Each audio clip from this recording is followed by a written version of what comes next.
Aku adalah istri yang tertipu. Aku mengira dia suami idaman, sampai aku tahu ternyata aku adalah istri yang kedua.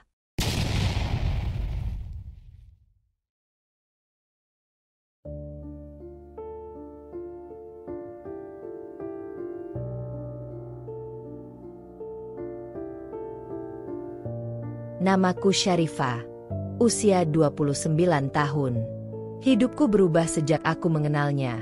Raihan Fadli, pria yang datang di saat aku sedang merasa menjadi perempuan paling tidak beruntung di dunia. Dulu, aku pernah bertunangan dengan seseorang, tapi hubunganku kandas di tengah jalan. Saat itulah aku bertemu Raihan, seorang pria yang membuatku kembali percaya pada konsep takdir indah setelah luka panjang. Raihan adalah pria yang meneduhkan.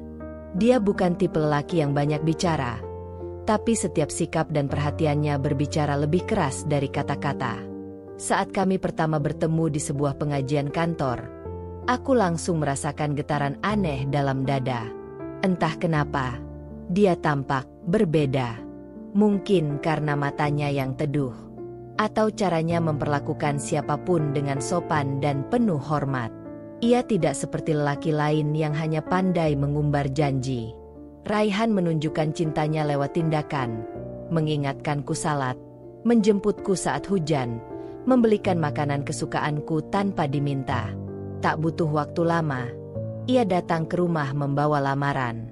Sungguh, aku merasa seperti mendapatkan anugerah yang selama ini kupinta dalam setiap sujud malamku. Ayah dan ibu pun menyambut baik kehadirannya. Mereka bilang, "Kamu beruntung, Nak. Lelaki baik itu langka." Pernikahan kami diadakan secara sederhana, hanya akad dan syukuran kecil di rumah. Raihan bilang, dia ingin pernikahan yang penuh keberkahan, tanpa berlebihan. Dan aku mengangguk setuju, karena aku pun ingin rumah tangga yang sederhana namun sakinah. Hari-hariku setelah menikah sungguh menyenangkan. Ia sosok suami yang perhatian dan sangat menghormati privasiku. Bahkan sejak hari pertama, Raihan tak pernah memaksaku melayani secara fisik jika aku sedang tidak siap. Ia selalu berkata, rumah tangga itu dibangun atas dasar kerelaan dan kasih sayang. Waktu terus berjalan, dan aku semakin jatuh cinta padanya. Meskipun kami belum tinggal serumah penuh, Raihan bilang dia masih harus menyelesaikan beberapa urusan bisnis di kota sebelah. Aku tidak pernah curiga. Setiap pekan ia selalu datang menginap, membawakan buah tangan, dan cerita-cerita tentang mimpinya membangun usaha kuliner halal dan syariah. Aku ikut mendukung. Bahkan diam-diam aku mulai menabung, berharap suatu hari kami bisa buka kedai bersama. Dalam benakku, aku ingin jadi istri yang bukan hanya menyenangkan di rumah, tapi juga menopang impian suami. Namun, ada satu hal yang membuatku kadang merasa aneh.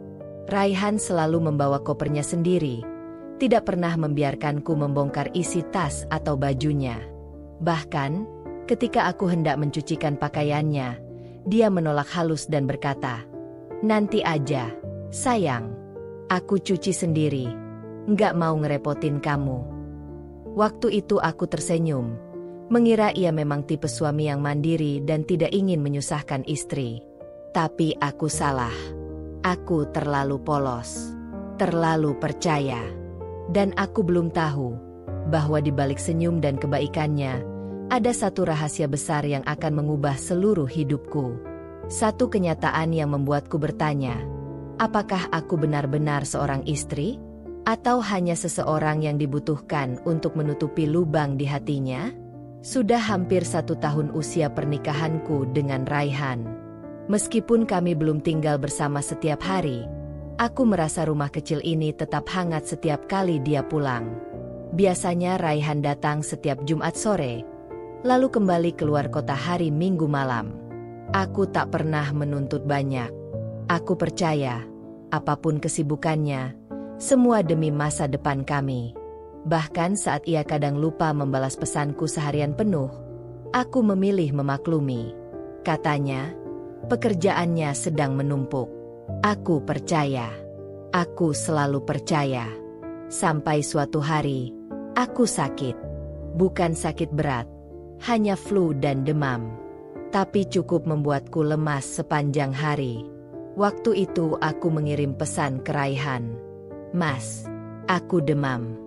Badanku meriang dari tadi siang." Pesan terkirim. Centang 2. Tapi tidak dibaca. Aku menunggu. Jam makan malam, belum juga dibalas. Padahal biasanya, kalau aku sakit sedikit saja, Raihan akan langsung menelepon. Kadang malah tiba-tiba muncul di depan rumah dengan sekantong belanjaan berisi vitamin dan buah. Tapi malam itu, hening. Hingga pagi menjelang, pesan itu masih belum dibaca. Aku mulai cemas. Bukan karena merasa diabaikan, tapi karena khawatir. Tak biasanya Raihan tidak memberi kabar selama ini.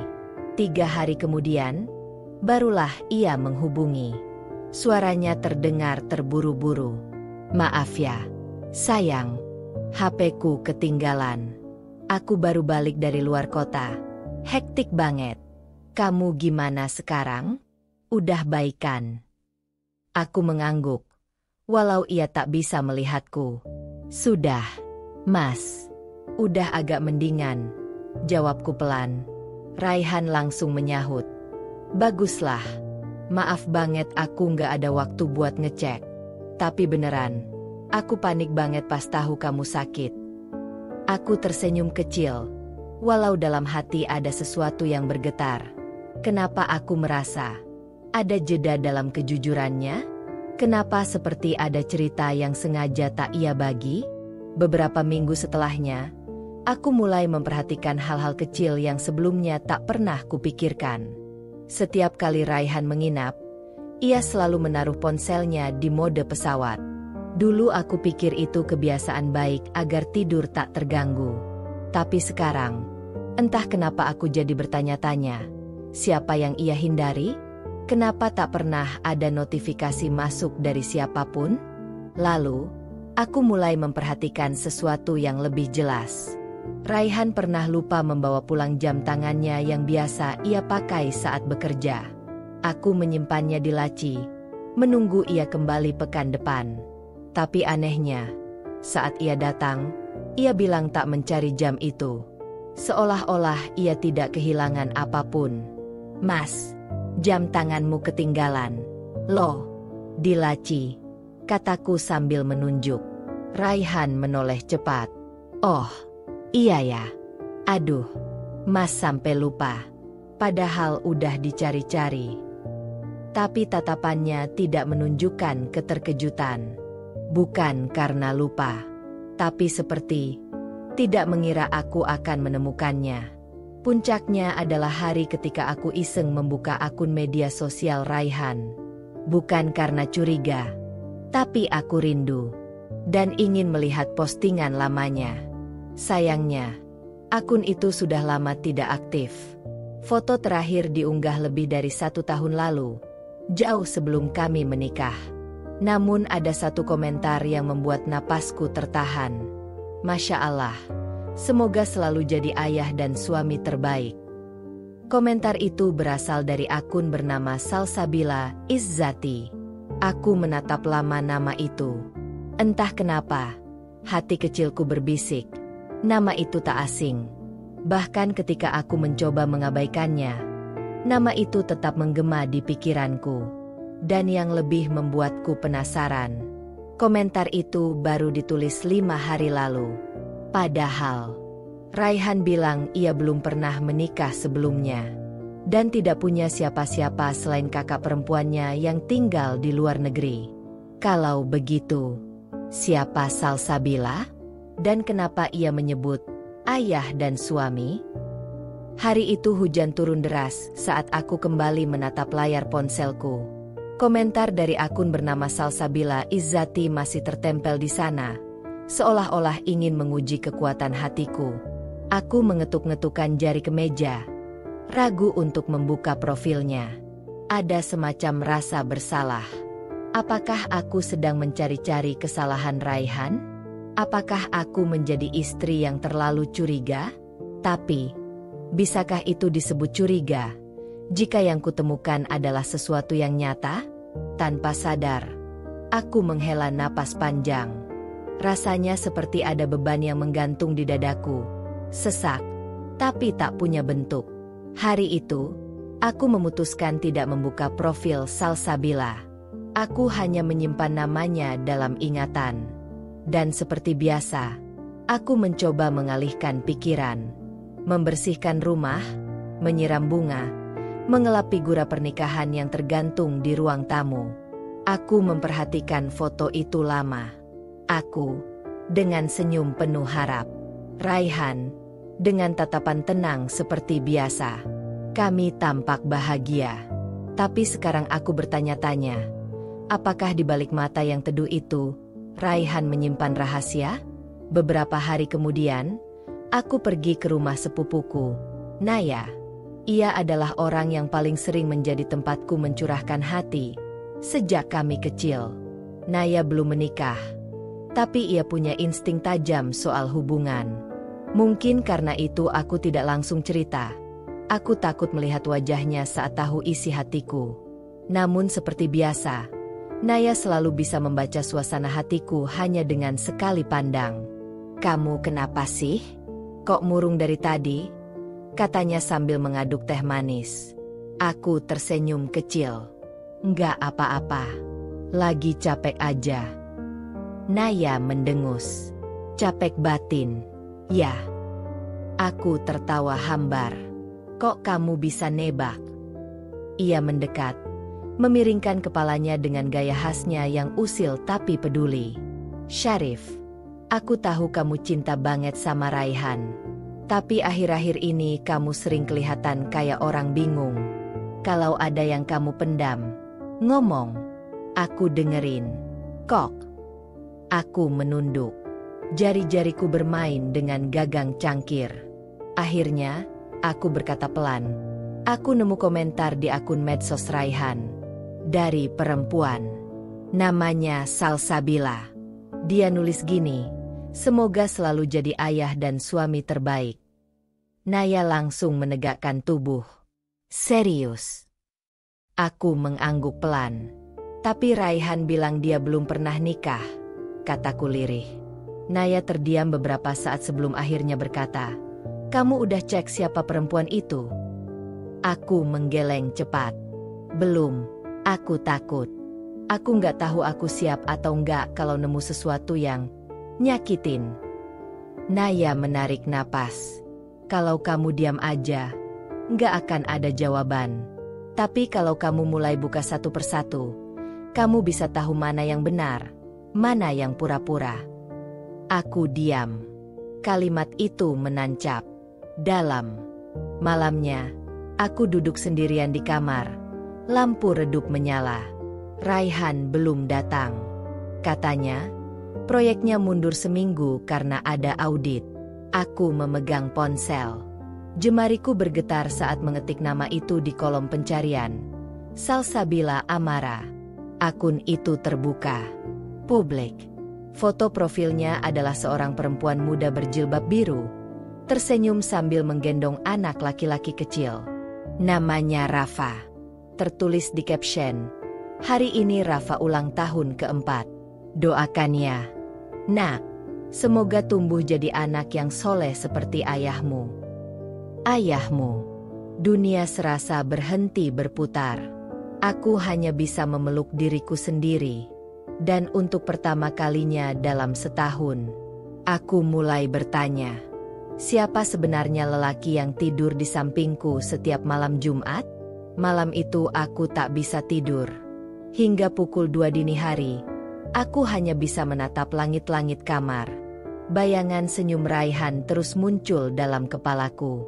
Begitu juga senyum perempuan itu, Salsabila, dan anak kecil bernama Rafa. Rafa, 4 tahun. Itu berarti, anak itu lahir sebelum aku mengenal Raihan. Kembali kuingat kata-katanya di awal pernikahan kami. Aku belum pernah menikah sebelumnya. Dulu sempat dekat sama beberapa perempuan, tapi nggak pernah sampai serius. Kalimat itu pernah membuatku tenang. Kini, justru mengiris. Kalau Rafa benar anaknya, siapa aku sebenarnya?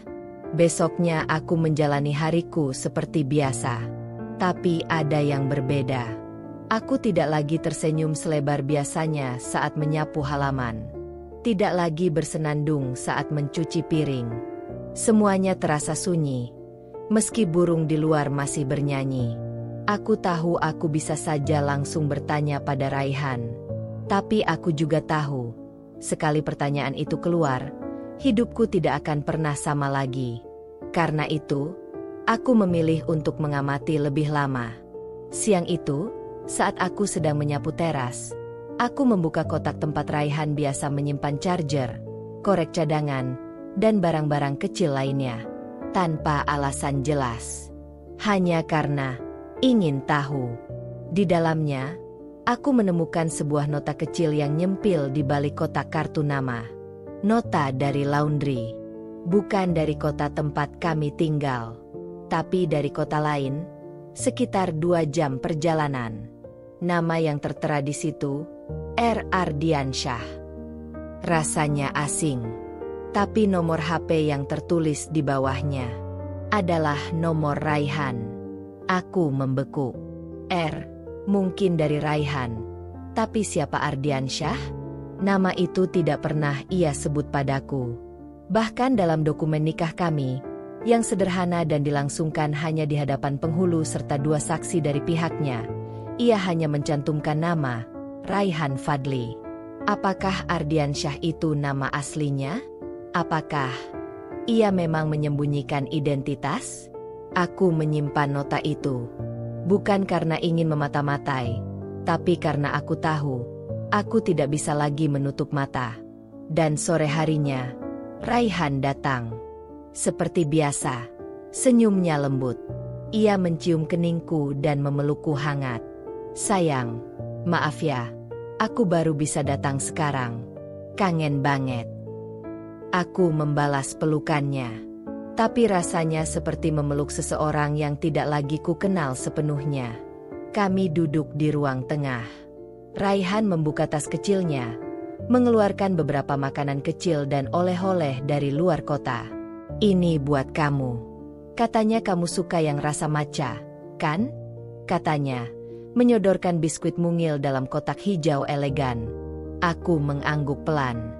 Iya, makasih, Mas. Kami makan bersama. Ia bercerita panjang lebar tentang pekerjaannya, tentang klien baru yang menyebalkan, tentang macet di jalan tol. Semuanya terdengar normal. Terlalu normal. Dan saat malam tiba, seperti biasa, ia sholat Isya dengan khusyuk. Suaranya lirih dan lembut saat mengaji setelahnya. Aku berdiri di belakangnya, menatap punggungnya yang tegap, dan diam-diam, aku menangis. Bukan karena aku tahu kebenarannya, tapi karena aku masih ingin percaya padanya. Walau sebagian diriku sudah mulai meragukannya, aku mulai menyadari satu hal. Diam adalah cara paling aman untuk menjaga hati tetap utuh. Setidaknya, untuk sementara. Selama 2 minggu berikutnya, aku menjalani hidup dalam pola yang sama. Bangun pagi, menyajikan sarapan untukku sendiri, mengabari Raihan dengan pesan-pesan singkat, lalu mengisi waktu dengan rutinitas rumah yang makin terasa hampa. Raihan pulang setiap beberapa hari sekali. Alasan proyek masih berlanjut, katanya. Tapi sejak malam itu, aku mulai memerhatikan setiap gerak-geriknya. Cara dia memilih kata, cara dia menyimpan ponselnya, bahkan ekspresi wajahnya saat menyebut kerjaan. Sesuatu di dalam diriku terus berkata, ada yang ia sembunyikan, Syarifah. Dan aku tidak bisa lagi membohongi perasaanku. Suatu siang, aku kembali membuka akun Instagram Salsabila. Perempuan itu cukup aktif mengunggah cerita tentang anaknya, Rafa. Di sebuah foto, Rafa sedang duduk di pangkuan seorang pria. Wajah pria itu tak terlihat jelas, hanya bagian tangan dan jaketnya saja. Tapi jaket itu persis seperti milik Raihan. Jaket berwarna navy tua dengan lis putih di ujung lengan. Yang sama persis ia kenakan saat kami jalan ke puncak sebulan setelah menikah. Aku diam cukup lama menatap foto itu. Kemudian, aku menelusuri lebih jauh. Ternyata, Salsabila juga pernah mengunggah video pendek ulang tahun Rafa. Dalam video itu, terdengar suara laki-laki mengucapkan, "Selamat ulang tahun, Nak. Semoga panjang umur, sehat terus." Suara itu, aku kenal. Itu suara Raihan. Tanganku gemetar memegang ponsel. Namun lagi-lagi, aku tidak menangis. Tidak seperti sebelumnya. Aku hanya duduk lama, terdiam. Seperti seseorang yang baru saja menemukan peta, menuju sebuah tempat yang menakutkan, tapi harus didatangi. Malamnya, Raihan menelepon. "Sayang, gimana kabarmu hari ini?" Suaranya terdengar hangat, seperti biasa. Aku berusaha terdengar biasa. "Baik, Mas. Kamu sendiri?" "Lelah sih. Tapi kangen kamu. Itu yang paling berat." Aku mengangguk pelan, meski ia tak bisa melihatku. Aku mulai terbiasa dengan kalimat-kalimat manis darinya. Dan mulai sadar bahwa kalimat itu tak lagi punya makna yang sama seperti dulu. "Aku juga kangen," jawabku pelan. "Kapan kamu pulang?" "Minggu depan. Ada satu rapat lagi. Habis itu aku pulang. Dan kita jalan-jalan. Ya? Kamu pengen kemana?" Aku berpikir sebentar. Lalu berkata, "Aku pengen ke kota tempat kamu kerja sekarang. Boleh?" Ada jeda hening beberapa detik. Kemudian, ia tertawa. "Loh, kamu mau datang ke kantor proyek?" Aku ikut tertawa kecil. "Kan kamu pernah bilang sendiri, yang penting kita bisa bareng, dimanapun." "Tapi, tempatnya kotor, sayang. Banyak debu. Nggak cocok buat kamu." Aku hanya menjawab, "Nggak apa-apa. Aku cuma pengen lihat kamu kerja." Suara Raihan mengendur. "Nanti ya. Tunggu proyeknya kelar. Aku janji." Dan disitulah aku tahu, ia sedang menyembunyikan sesuatu. Malam itu, aku membuka laci kecil di kamar. Kutarik keluar map berisi surat nikah kami. Tipis dan sederhana. Hanya selembar kertas dari penghulu kampung di tempat kami menikah dulu, tanpa buku nikah resmi. Raihan pernah bilang ini hanya sementara, karena ia belum sempat mengurus administrasi. Aku percaya. Tapi sekarang, aku hanya bisa menatap lembaran itu dengan tatapan kosong. Apakah aku bahkan sah di mata hukum? Atau hanya jadi nama dalam cerita yang tak pernah diumumkan? Pagi itu, setelah beberapa malam tak bisa tidur, aku memutuskan untuk melakukan sesuatu yang sudah lama kutunda. Kuhampiri cermin di kamar, menatap wajahku sendiri. Mata yang mulai sembab, pipi yang sedikit lebih tirus, dan senyum yang terasa hampa. "Kamu harus tahu, Syarifah, sekali saja, sebelum semuanya terlambat." Aku berdiri lama, kemudian menarik napas dalam-dalam, mengganti pakaian dengan baju lengan panjang biru tua dan kerudung polos. Riasanku sangat tipis, nyaris tak terlihat. Aku tidak ingin tampil mencolok hari itu. Aku hanya ingin pergi dan mencari jawaban. Aku naik kereta ke kota tempat pernikahan kami dulu berlangsung. Desa kecil di pinggiran kota, di mana Raihan dulu membawaku. Katanya agar pernikahan kami terasa lebih hikmat, tanpa hiruk-pikuk. Saat itu aku tersentuh oleh niatnya. Sekarang, niat itu terasa seperti strategi. Perjalanan memakan waktu hampir 2 jam. Sepanjang jalan, aku hanya memandangi sawah-sawah yang terhampar di balik jendela. Suara roda kereta di rel pun seakan menekan dadaku. Mungkin karena aku tahu, aku akan menghadapi sesuatu yang lebih besar dari sekadar rasa ragu. Setibanya di desa itu, aku langsung menuju musala kecil tempat kami melangsungkan akad. Bangunannya masih sama. Dindingnya cat putih kusam. Dan suara azan zuhur terdengar menggema dari toa yang tua. Di halaman depan, aku melihat seorang lelaki parubaya sedang menyapu halaman. Wajahnya aku kenal. Pak Daud, penghulu yang dulu menikahkan kami. Dengan langkah hati-hati, aku mendekat. Assalamualaikum, Pak. Beliau menoleh. Matanya menyipit menatapku, lalu tersenyum. Waalaikumsalam. Ini, Neng Syarifah. Ya. Aku mengangguk pelan. Masih ingat, Pak? Iya, saya masih ingat. Dulu yang dinikahkan sama Mas Raihan, kan? Dek. Aku menelan ludah. Iya, Pak. Kami duduk di bangku kayu panjang dekat musala.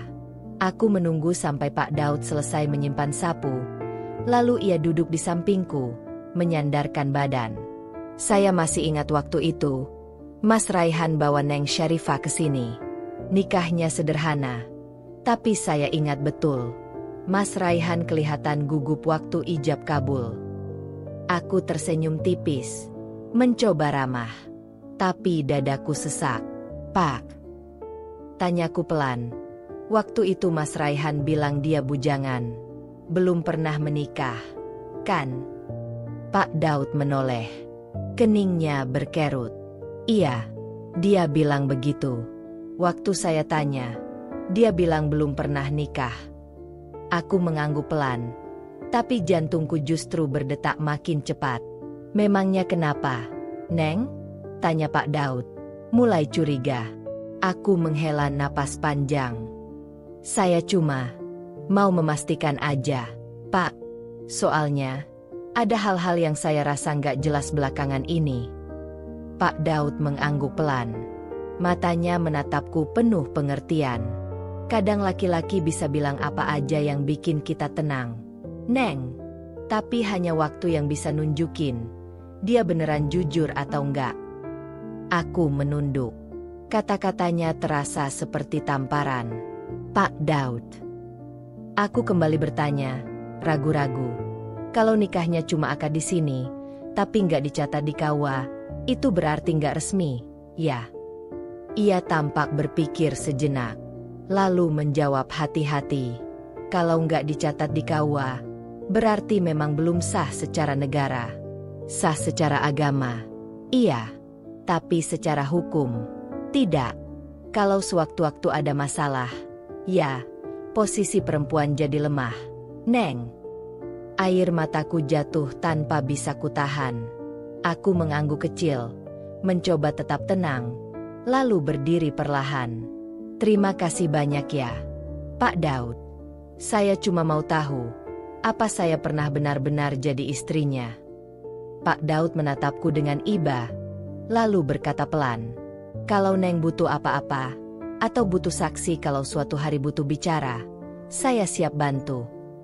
Aku hanya tersenyum kecil dan mengangguk.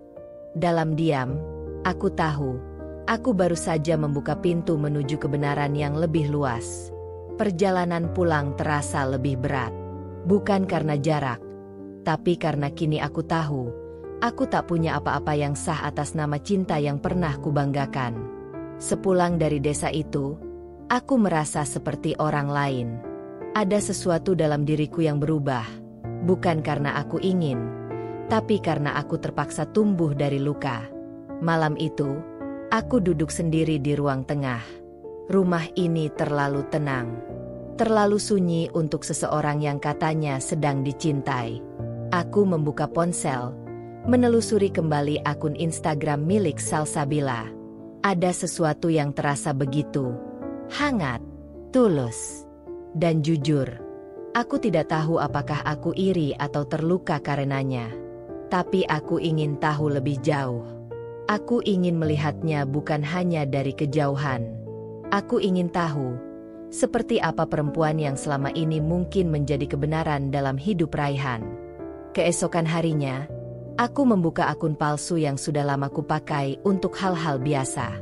Tak banyak isinya, hanya beberapa foto bunga dan langit. Kupakai akun itu untuk mengikuti Salsabila. Dan, beberapa menit kemudian, permintaanku diterima. Hati kecilku bergetar. Aku seperti diizinkan masuk ke dalam dunia yang selama ini tertutup rapat. Aku mulai mempelajari tiap unggahan Salsabila. Ia sering mengunggah kegiatan Rafa, putranya yang tampak ceria dan pintar. Ada satu video yang membuatku berhenti menggulir layar. Dalam video itu, Rafa sedang membuat kue kecil di dapur. Salsabila merekam sambil tertawa. Lalu terdengar suara pria yang samar berkata, "Sayang, ovennya udah panas tuh. Ayo, biar papa bantu." "Ya, papa." Kata itu diucapkan Rafa dengan manja. Aku terdiam. "Papa."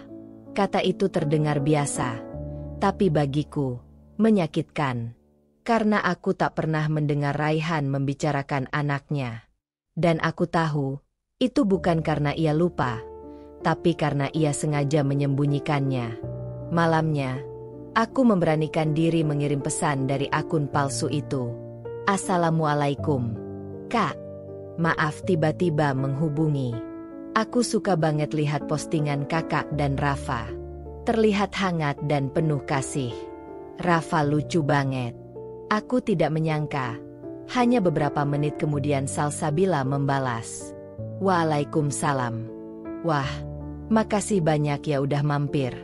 Rafa memang anak yang ceria. Alhamdulillah. Kamu juga suka anak-anak?" Aku tersenyum kecil. Aku tak tahu apakah ini awal dari kebenaran, atau awal dari luka yang lebih besar. Tapi satu hal yang pasti, aku mulai berjalan ke arah yang selama ini hanya kutatap dari jauh. Dan aku belum siap untuk mundur. Sudah seminggu sejak pertama kali aku mengirim pesan pada Salsabila. Dan anehnya, obrolan kami berjalan cukup lancar. Terkadang aku merasa bersalah karena menjalin hubungan ini dengan niat tersembunyi. Tapi setiap kali melihat wajah Rafa dalam unggahannya, atau membaca kata-kata lembut dari Salsabila, aku merasa seperti melihat sesuatu yang hilang dari diriku sendiri, rasa tenang yang utuh. Namaku di akun palsu itu adalah Intan. Dan bagi Salsabila, aku hanyalah seorang perempuan biasa yang suka bunga, senja, dan mengagumi ibu-ibu hebat yang membesarkan anak dengan cinta. Hari ini, aku mengirim pesan lagi. "Kak, maaf ya kalau aku ganggu terus. Tapi aku benar-benar kagum sama cara kakak mendampingi Rafa. Jarang loh aku lihat anak sekecil itu udah bisa ngomong selancar itu." Pesan itu kubaca berulang-ulang sebelum kukirim. Entah kenapa, aku takut. Mungkin takut karena diam-diam aku juga mulai kagum padanya. Sebagai seorang ibu, sebagai seorang perempuan. Tak lama kemudian, balasannya muncul. "Aduh, makasih banget. Aku juga masih belajar kok. Jadi ibu itu nggak ada sekolahnya." "Ya, tapi kalau dijalanin dengan sabar, insya Allah bisa." Aku mengetik lagi. Kali ini agak ragu. Aku jadi pengin ngobrol langsung deh. "Kak, kakak tinggal di daerah mana ya? Kalau boleh tahu?" Aku menunggu lama. Mungkin terlalu lama. Sampai akhirnya muncul balasan yang membuat tanganku bergetar. "Aku tinggal di sekitar Cipete." "Kenapa? Mau main ke rumah Rafa?" "Nggak apa-apa loh. Aku suka terima tamu yang sayang anak-anak." Cipete. Sama seperti tempat Raihan bilang, tempat kerjanya sering berada. Sama seperti lokasi yang pernah muncul di peta Google Maps waktu aku tak sengaja melihat riwayat pencarian ponselnya dulu. Aku menatap pesan itu lama sekali. Tanganku ingin menulis iya, tapi hatiku masih terlalu ragu. Bukan karena aku tak ingin bertemu, tapi karena aku belum tahu apa yang akan kukatakan kalau pertemuan itu benar-benar terjadi. "Mungkin nanti ya, Kak. Kalau aku udah cukup berani. Soalnya aku suka minder ketemu orang baru." Itu balasan terakhirku malam itu. Salsabila hanya membalas dengan emoji senyum dan kalimat sederhana. "Nggak apa-apa. Pelan-pelan aja. Kadang, Kita cuma butuh satu langkah untuk mulai saling mengenal. Dan kalimat itu membuatku kembali menangis. Karena Salsabila tidak tahu bahwa orang yang sedang mencoba mengenalnya ini adalah wanita yang diam-diam berbagi suami dengannya. Sejak malam itu, aku jadi sering membuka akun Instagram palsuku lebih dari biasanya. Kadang hanya untuk melihat ulang story Salsabila yang sudah hampir hilang. Kadang hanya ingin memastikan bahwa Rafa tetap tersenyum di pagi harinya. Aku mulai terbiasa dengan rutinitas baru. Diam-diam mengamati hidup perempuan lain, berharap menemukan celah untuk memahami diriku sendiri. Dan semakin banyak yang kulihat, semakin besar pertanyaanku. Kenapa Raihan tak pernah menceritakan ini padaku? Bukan hanya tentang Salsabila, tapi juga tentang Rafa. Tentang rumah itu.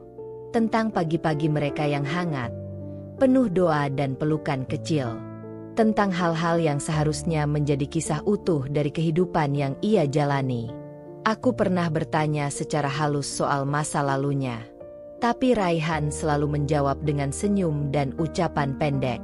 Dulu memang pernah menikah, tapi sekarang sudah enggak. Sesederhana itu. Dan aku, dalam kebodohanku, percaya saja.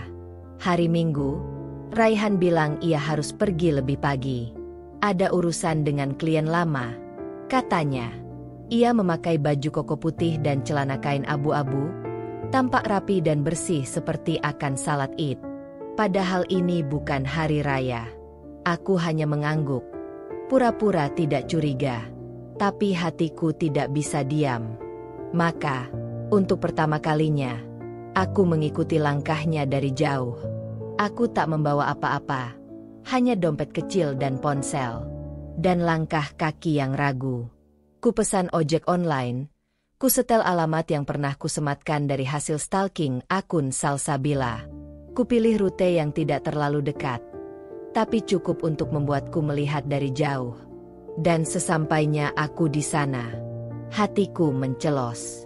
Raihan berdiri di depan pagar rumah itu, membawa sekotak bingkisan yang dibungkus dengan kain batik dan pita kecil di atasnya. Pintu terbuka. Salsabila muncul, mengenakan gamis krem dan kerudung biru muda. Wajahnya tenang. Ia tersenyum saat melihat Raihan. Lalu di belakangnya, Rafa berlari kecil memanggil, "Papa!" Papa datang. Raihan tertawa. Ia mengangkat Rafa, memeluknya erat, seperti seorang ayah yang tak pernah pergi. Aku tak sanggup melihat lebih lama. Kupalingkan wajah, kutahan napas yang nyaris pecah jadi tangis. Lalu kulangkahkan kakiku, menjauh. Tanpa tahu, langkah ini akan membawaku pada luka yang lebih dalam, atau kekuatan yang belum pernah kumiliki. Tapi hari itu, satu kenyataan jadi jelas. Aku bukan satu-satunya. Dan mungkin, aku bahkan bukan yang utama. Sepanjang perjalanan pulang, aku tak mengatakan sepatah kata pun pada pengemudi. Angin sore membelai wajahku, tapi tak mampu menenangkan dadaku yang terasa sesak. Apa yang harus kulakukan sekarang? Aku melihat semuanya dengan mata kepalaku sendiri. Tak ada lagi ruang untuk menebak-nebak. Tak ada lagi celah untuk menyangkal. Raihan tidak meninggalkan masa lalunya. Ia justru hidup di dua dunia yang berbeda. Dan aku hanya menjadi bagian dari dunia yang tersembunyi. Sesampainya di rumah, aku tidak langsung masuk. Aku duduk di teras belakang, menatap pohon mangga kecil yang baru kami tanam beberapa bulan lalu. Waktu itu Raihan bilang, "Kita rawat sama-sama. Ya, biar buahnya jadi saksi kalau rumah ini dibangun dari doa dan cinta." Cinta? Lucu sekali. Sekarang kalimat itu terdengar seperti puisi kosong. Kupandangi tanah basah di sekeliling akar mangga itu, dan perlahan, air mataku jatuh, tanpa suara. Tangisan yang bukan lagi karena terkejut, tapi karena kecewa. Karena merasa dikhianati dengan cara yang begitu halus, begitu sunyi. Malamnya, Raihan pulang seperti biasa. membawa oleh-oleh kecil, dan senyuman manis yang membuatku mual. Seolah hari ini tak ada apa-apa. Seolah ia hanya pergi untuk urusan kerja biasa. Dan seperti biasa pula, ia mengecup keningku sebelum masuk ke kamar mandi. "Maaf ya, sayang, hari ini agak capek banget," katanya. Aku hanya mengangguk. Senyumku datar, hampa. Aku tidak bertanya dia dari mana. Aku tidak mengusik ceritanya. Karena aku tahu, orang yang sedang berbohong akan dengan sendirinya membuka celah jika kita sabar. Dan malam itu, untuk pertama kalinya, aku tidak merengek perhatian. Tidak memintanya tidur lebih awal. Tidak menempel seperti biasanya. Aku diam, mengamati, dan menghafal luka ini baik-baik. Karena aku tahu, dalam waktu dekat, aku harus membuat pilihan. Tetap berada dalam kegelapan yang dibuatnya nyaman, atau mulai menyalakan cahaya untuk melihat siapa dia sebenarnya. Beberapa hari setelahnya, aku mulai membuka kembali kotak-kotak dokumen pernikahan kami. Awalnya hanya ingin memastikan satu hal sederhana. Di mana surat nikah kami? Selama ini, aku tak pernah terlalu memperhatikan. Semua urusan administrasi ditangani Raihan. Katanya, "Kamu nggak usah ribet. Biar aku yang urus." Dan aku, seperti biasa, mengangguk, merasa dimanjakan oleh perhatian itu. Tapi hari itu, untuk pertama kalinya, aku menyadari sesuatu yang aneh. Tidak ada surat nikah di rumah ini. Tidak di laci dokumen, tidak di lemari kamarnya, bahkan tidak di brankas kecil yang menyimpan berkas penting lainnya. Yang kutemukan hanyalah salinan kartu keluarga. Yang tertulis hanya satu nama, Raihan Fahlevi. Tanpa istrinya, tanpa aku. Aku mulai gemetar. Kupandangi dokumen itu berkali-kali, seolah berharap namaku akan muncul dari udara. Tapi tidak. Namaku tidak ada di sana. Malamnya, aku mencoba berbicara padanya. Pelan. Hati-hati. Seolah aku sedang menyentuh dinding kaca yang bisa pecah kapan saja. "Mas, aku tadi buka-buka dokumen. Tapi kok, surat nikah kita nggak ada, ya?" Raihan yang sedang menyikat gigi tiba-tiba terdiam. Ia menoleh dengan cepat, tapi senyumannya masih terpasang seperti biasa. "Oh, iya ya? Mungkin aku simpan di laci kantor. Kamu tahu sendiri, aku kadang lupa mindahin dokumen penting ke rumah." Aku mengangguk, seolah percaya. Padahal jawabannya terlalu cepat, terlalu siap. "Aku boleh minta salinannya?" "Enggak, buat arsip pribadi aja." Kali ini, ia tersenyum lebih lebar. "Boleh, tapi jangan sekarang." "Ya, aku lagi banyak banget kerjaan." Aku hanya mengangguk lagi, sambil menunduk, menyembunyikan mata yang tak lagi bisa berpura-pura percaya. Esoknya, aku diam-diam datang ke kawah tempat kami dulu melangsungkan akad. Datang sebagai calon istri yang ingin mengecek nama calon suaminya dalam sistem. "Bu, atas nama Raihan Fahlevi, apa sudah pernah menikah sebelumnya?" Petugas itu butuh waktu sejenak untuk mencari data. Dan ketika hasilnya keluar, jantungku seperti berhenti berdetak. "Sudah pernah, Bu. Dan dalam sistem kami, statusnya masih menikah. Belum ada catatan cerai." Tanganku gemetar saat mengucapkan, "Nama istrinya siapa, Bu?" Petugas itu menjawab, sambil menunjuk data di layar. "Salsabila Izzati." Aku terduduk lemas di kursi kayu ruang tunggu. Napas pendek, mata panas. Jadi benar, aku bukan istri sahnya. Aku hanya perempuan yang dinikahi secara diam-diam. Aku adalah istri kedua, yang bahkan tidak tahu dirinya istri kedua. Dan lebih mengejutkannya lagi, Salsabila tahu. Ia menyetujui pernikahan ini. Sementara aku Tak pernah diberi kesempatan untuk memilih. Hari itu aku tidak langsung pulang. Kupilih duduk di sebuah warung kopi sederhana di dekat KUA, memesan segelas teh hangat yang bahkan tak sempat ku minum.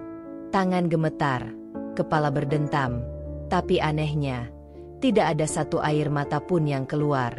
Mungkin karena rasa sakit ini sudah lewat batas air mata. Aku membuka ponsel, mengetik nama Salsabila Izzati di kolom pencarian WhatsApp. Akun itu masih sama seperti terakhir kulihat dari akun stalkingku. Jari-jariku sempat ragu. Apa aku harus menghubunginya dulu? Atau menghadapi Raihan langsung dan mendengar semua dari mulutnya sendiri? Tapi kemudian, satu suara di dalam hatiku menjawab, kebenaran yang sepotong tidak pernah cukup. Aku butuh melihat ini dari dua sisi. Aku butuh tahu seberapa dalam kebohongan ini disusun. Dan hanya ada satu orang yang bisa menjelaskan sisi lainnya. Perempuan yang selama ini kutonton dari kejauhan. Akhirnya, untuk pertama kalinya, aku mengirim pesan pada Salsabila. Bukan dari akun palsu, bukan dari balik tirai stalking, tapi sebagai diriku sendiri.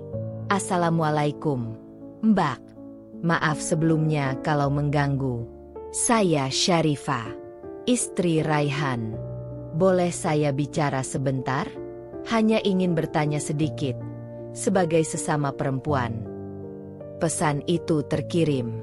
Dan beberapa menit kemudian, centang 2, tapi tidak langsung dibalas. Aku menatap layar tanpa berkedip, lalu menaruh ponsel pelan-pelan, berusaha mengendalikan degup jantung yang berlari lebih cepat dari logikaku. Beberapa jam kemudian, saat aku sudah sampai di rumah dan mencoba menenangkan diri, sebuah notifikasi masuk. Salsabila Izzati membalas pesanku. Waalaikumsalam. Saya tahu kamu. Kalau memang kamu siap, besok pagi datang saja ke rumah. Kita bicara baik-baik. Tapi saya harap kamu kuat, ya. Aku menatap pesan itu cukup lama. Kata kuat di akhir kalimatnya seolah punya makna lebih dalam. Dan untuk pertama kalinya, aku benar-benar merasa takut pada apa yang akan kudengar. Pagi itu, udara terasa lebih dingin dari biasanya. Langit mendung, seolah tahu ada badai lain yang akan datang. Bukan dari langit, tapi dari sebuah rumah yang akan kukunjungi sebentar lagi. Aku berdiri lama di depan lemari, memandangi baju-baju yang tergantung rapi. Biasanya, Raihan yang akan memilihkan untukku. Hari ini, aku memilih sendiri. Kemeja putih polos dan celana panjang abu-abu. Sederhana, netral, tapi cukup sopan. Wajahku kubiarkan tanpa riasan. Tak ada lagi keinginan untuk tampil cantik atau memukau. Aku hanya ingin jadi Syarifah, yang jujur, apa adanya, dan siap menghadapi kenyataan, walau menyakitkan. Aku naik ojek online menuju alamat yang Salsabila kirimkan semalam. Sebuah perumahan tenang di pinggiran kota. Taman depan rumah itu dipenuhi bunga kertas yang menjuntai ke pagar putih. Perempuan yang selama ini hanya jadi bayang-bayang di layar ponselku, ternyata tinggal di rumah yang sederhana tapi penuh ketenangan. Pintu terbuka bahkan sebelum aku sempat mengetuk. Dia berdiri di sana. Salsabila. Wajahnya cantik, tapi bukan cantik yang mencolok. Matanya tajam, tenang, dan penuh sesuatu yang tak bisa langsung ku mengerti. Mungkin luka yang sudah lama mengering. Masuklah, katanya pelan. Aku mengangguk. Masuk dengan langkah gugup. Tanganku masih gemetar, meski berusaha ku sembunyikan. Ruang tamunya wangi, seperti bunga melati. Di atas meja ada 2 cangkir teh dan piring kecil berisi biskuit. Kamu sudah makan? Tanyanya, duduk di sofa seberangku. Aku menggeleng. Tak sanggup membuka percakapan. Bukan karena marah, tapi karena tak tahu harus mulai dari mana. Akhirnya, dia yang bicara duluan. Raihan gak cerita ya, soal aku. Suara itu terdengar tenang, bahkan terlalu tenang. Aku menggeleng lagi. Air mataku mulai berkaca, tapi ku tahan sebisanya. Awalnya aku juga nggak tahu lanjutnya. Waktu Raihan bilang mau menikah lagi, aku pikir dia bercanda, tapi ternyata dia serius. Dan anehnya, dia minta aku ikut menyetujui. Katanya kamu perempuan baik. Dia nggak mau sembunyi-sembunyi. Aku menunduk, tapi dia tetap sembunyi-sembunyi dari aku. Salsabila mengangguk pelan. Karena kamu yang terlalu percaya, Syarifah. Kamu terlalu sayang, sampai nggak pernah curiga. Kata-katanya tajam, tapi jujur. Dan di balik ketegasannya, aku melihat sedikit sorot simpati di matanya. Kenapa kamu menyetujui, Mbak? Tanyaku pelan. Kenapa membiarkan aku hidup dalam kebohongan? Salsabila terdiam lama. Aku pikir ini cuma fase. Aku pikir Raihan akan bosan dan balik fokus ke keluarga. Tapi ternyata kamu lebih dari yang kubayangkan. Kamu membuatnya bahagia. Dan aku, di mata dia, mungkin cuma bayangan masa lalu. Aku mencengkeram ujung kerudungku erat-erat. Napas tersendat. Dadaku sakit. Jadi, selama ini aku cuma pelarian. Salsabila menggeleng. Kamu bukan pelarian. Tapi kamu juga bukan satu-satunya. Kata-kata itu mengunci suasana. Sunyi. Tapi bukan sunyi yang kosong. Sunyi yang penuh makna. Yang membuatku sadar, hari ini aku tidak hanya menemukan siapa Raihan sebenarnya, tapi juga menemukan bagian dari diriku yang selama ini tak pernah kutanya. Mau sampai kapan aku bertahan dalam kebohongan ini? Aku menunduk, menahan napas panjang. Kepalaku penuh. Bukan hanya oleh kenyataan bahwa aku bukan satu-satunya, tapi oleh satu pertanyaan yang kini bergema keras di dadaku. Jika istri pertama tahu dan menyetujui, maka siapa yang benar-benar dibohongi? Aku. Atau aku yang memilih membodohi diriku sendiri selama ini? Suara cangkir yang diletakkan Salsabila ke meja membuatku terangkat sedikit dari lamunanku. Aku tahu kamu pasti bingung sekarang, Syarifah. Ucapnya, lembut tapi tetap tenang. Aku pun dulu pernah di posisimu. Hanya saja, dengan cara yang berbeda. Bedanya, aku istri pertama yang tahu ada perempuan lain. Kamu istri kedua yang tak tahu ada aku. Aku mengangkat wajah, mencoba menatap matanya. Apa kamu pernah mencintai Raihan dengan sepenuh hati? Tanyanya tiba-tiba. Pertanyaan itu membuat dadaku bergetar. Aku mengangguk pelan. Aku pikir iya. Tapi sekarang, aku nggak yakin lagi apakah yang kucintai itu Raihan, atau bayangan sempurna tentang dia. Salsabila tersenyum tipis. Tapi senyum itu lebih mirip luka yang sudah terlalu lelah untuk berdarah lagi. Dan kamu tahu, Syarifah. Dia menarik napas. Aku sudah berniat menceraikan Raihan sejak beberapa bulan lalu. Jantungku mencelos. Aku menatapnya. Tak percaya. Apa? Dia mengangguk. Raihan berubah. Terlalu nyaman dengan dua kehidupan. Aku capek jadi istri yang selalu memaklumi. Tapi aku juga capek diposisikan seolah aku yang kejam jika tak mengizinkan dia menikah lagi. Jadi aku diam. Tapi diam itu bukan berarti setuju. Diamku adalah bentuk akhir dari cinta yang sudah lelah. Aku tak bisa bicara. Hanya bisa mendengarkan. Kamu boleh pergi, Syarifah. Atau, kamu bisa bertahan, tapi tahu tempatmu. Pilihan itu cuma kamu yang bisa ambil. Tapi sebelum kamu memutuskan, aku ingin kamu lihat sesuatu. Salsabila bangkit. Ia berjalan menuju laci di ruang tengah, lalu kembali sambil membawa sebuah map coklat. Ia meletakkannya di depanku. Aku menatapnya bingung. Buka saja, katanya. Tanganku perlahan membuka isi map itu. Dan yang kulihat pertama kali adalah fotokopi akta nikah. Atas nama Raihan Fadhil dan Salsabila Izzati. Tanggalnya 8 tahun lalu. 3 tahun sebelum aku mengenal Raihan. Aku menarik napas pelan. Sudah kuduga. Tapi melihatnya dengan mata kepala sendiri tetap menyesakan. Tapi bukan itu yang mengejutkanku.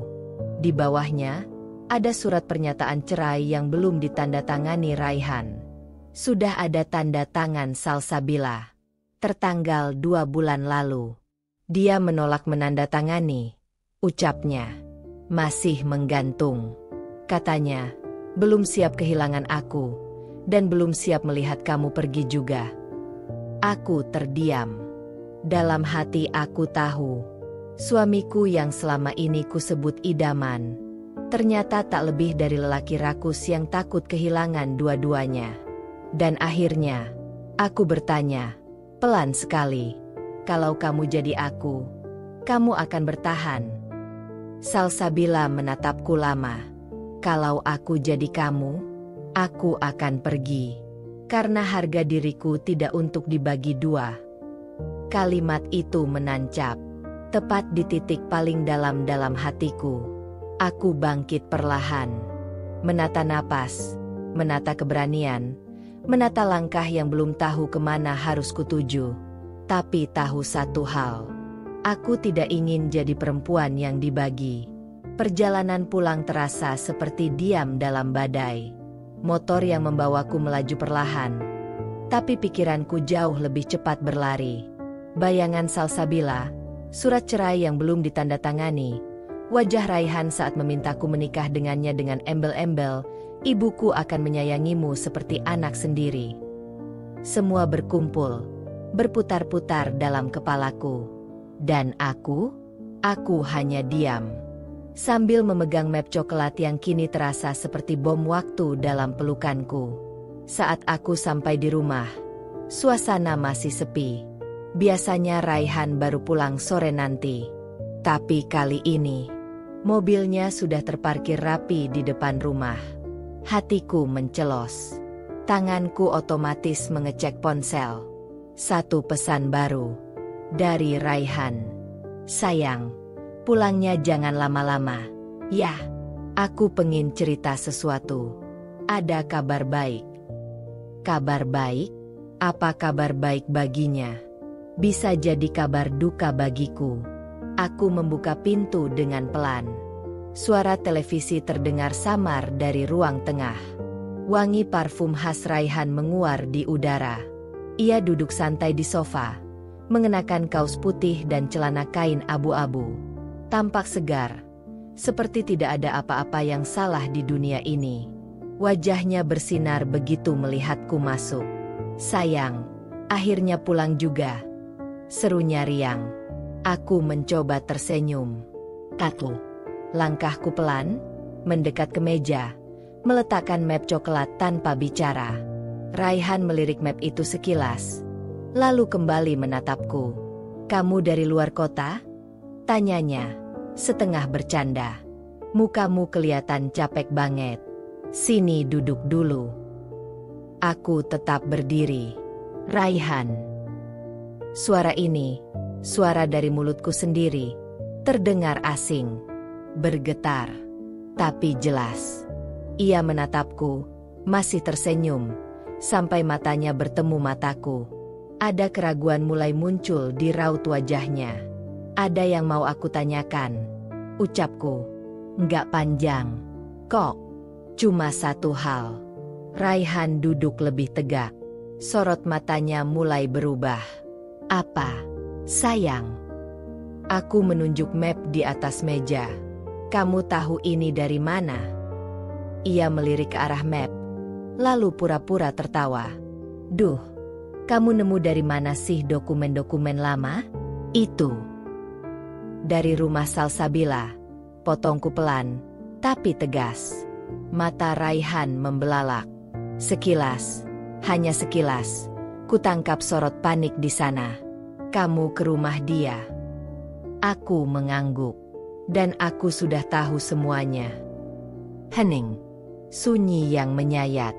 Bahkan detik jam di dinding pun terdengar seperti genderang perang yang siap meledak. Aku tahu kamu gak pernah menceraikannya. Aku tahu aku cuma istri kedua.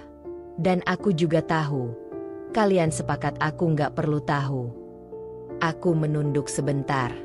Raihan, kamu tahu yang paling menyakitkan dari semuanya? Ia tak menjawab. Nafasnya tercekat. Aku menatapnya lagi. Bukan karena kamu bohong, tapi karena kamu mengira aku terlalu lemah untuk tahu kebenaran. Raihan berdiri, mendekat, mencoba menyentuh tanganku. Sayang, dengar dulu. Aku bisa jelaskan semuanya. Aku mundur satu langkah. Kamu hanya mencintai dirimu sendiri. Raihan, aku tahu sekarang. Wajahnya hancur. Tapi aku sudah terlalu lelah untuk peduli. Aku menoleh ke arah map coklat yang masih terbuka. Dan kabar baik yang mau kamu sampaikan itu apa, Raihan? Tanyaku, datar. Ia terdiam. Menunduk.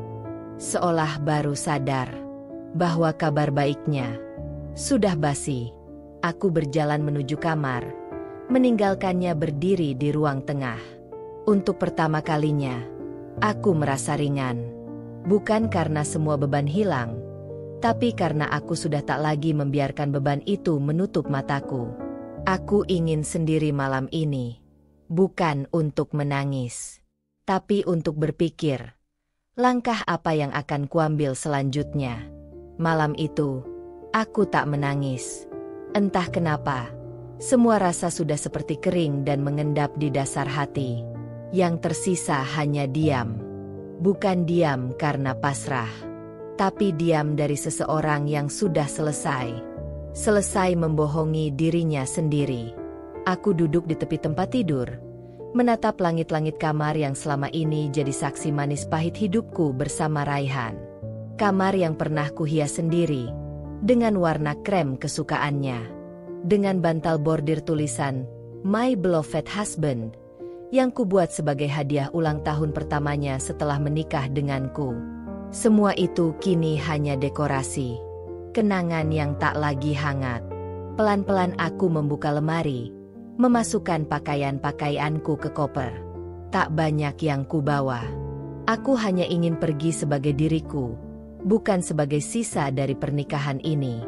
Pagi harinya, Raihan duduk di meja makan, menatapku saat aku berjalan dengan koper kecil di tangan. Syarifah, kamu mau kemana? Suaranya pelan, tak sekuat biasanya. Mungkin dia sudah tahu jawabannya. Aku berhenti di depannya, menatap matanya untuk terakhir kali. Aku akan pergi, Raihan. Bukan karena kamu yang memintaku, tapi karena aku memilih untuk tidak tinggal. Raihan berdiri, mencoba meraih tanganku. Aku salah. Aku tahu. Tapi aku masih mencintaimu, Syarifah. Aku. Cinta nggak cukup kalau nggak jujur, potongku. Dan aku butuh lebih dari sekadar cinta untuk bertahan. Aku menarik napas panjang. Aku tidak marah sama Salsabila. Bahkan aku menghormati dia. Tapi aku kecewa padamu. Kamu menjadikan kami seperti bayangan yang harus saling berbagi cahaya. Padahal perempuan bukan pantulan. Kami berhak jadi sinar. Aku mengangkat koperku. Kalau kamu benar mencintaiku, Raihan, biarkan aku pergi dengan harga diri. Ia tidak mengejar. Ia hanya berdiri di sana, terdiam.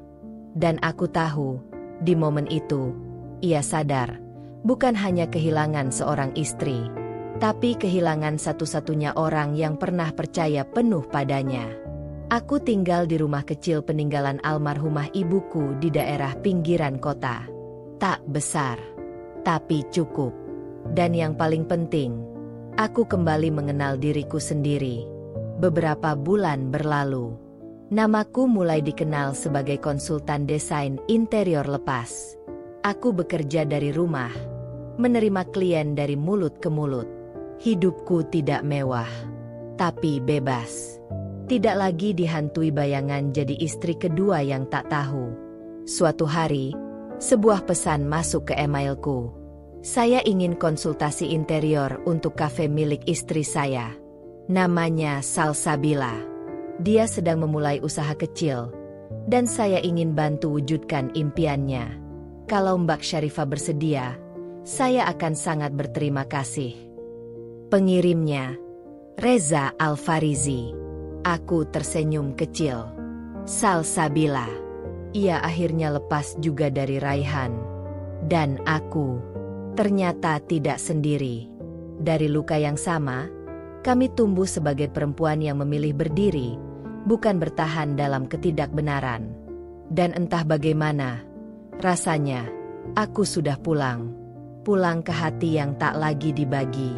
Cinta itu bukan soal memiliki, tapi soal siapa yang cukup berani memperjuangkanmu dalam terang, bukan hanya dalam diam. Dan jika cinta hanya datang bersyarat dan berdiri di atas kebohongan, maka cinta itu bukan tempat tinggal, melainkan tempat pergi. Syarifah telah pergi, dan dari kepergiannya, ia justru menemukan rumah yang sesungguhnya, dirinya sendiri. Dari kisah Syarifah, kita belajar satu hal penting. Jangan pernah biarkan cintamu menjadi alasan untuk dibohongi. Karena cinta sejati tidak menyembunyikan, ia menyinari. Tidak bersembunyi di balik janji palsu, tapi berdiri di depanmu, jujur dan utuh. Kalau kamu pernah merasa jadi pilihan kedua, atau bahkan bayangan dari kisah orang lain, percayalah, kamu layak jadi tokoh utama dalam hidupmu sendiri. Berani memilih pergi bukan berarti kamu kalah. Terkadang, justru dari kepergian itulah, kamu menemukan versi dirimu yang paling kuat dan paling bebas. Ingat, perempuan yang sadar akan nilainya tidak akan pernah rela tinggal di tempat yang membuatnya merasa kecil. Kalau kamu suka cerita-cerita seperti ini, jangan lupa untuk like, tinggalkan komentar, dan subscribe agar kamu nggak ketinggalan kisah inspiratif lainnya. Share juga ceritamu di kolom komentar, karena siapa tahu, kisahmu bisa jadi inspirasi bagi orang lain yang sedang berjuang. Sampai jumpa di cerita selanjutnya. Dan ingat, kamu berhak bahagia tanpa kebohongan.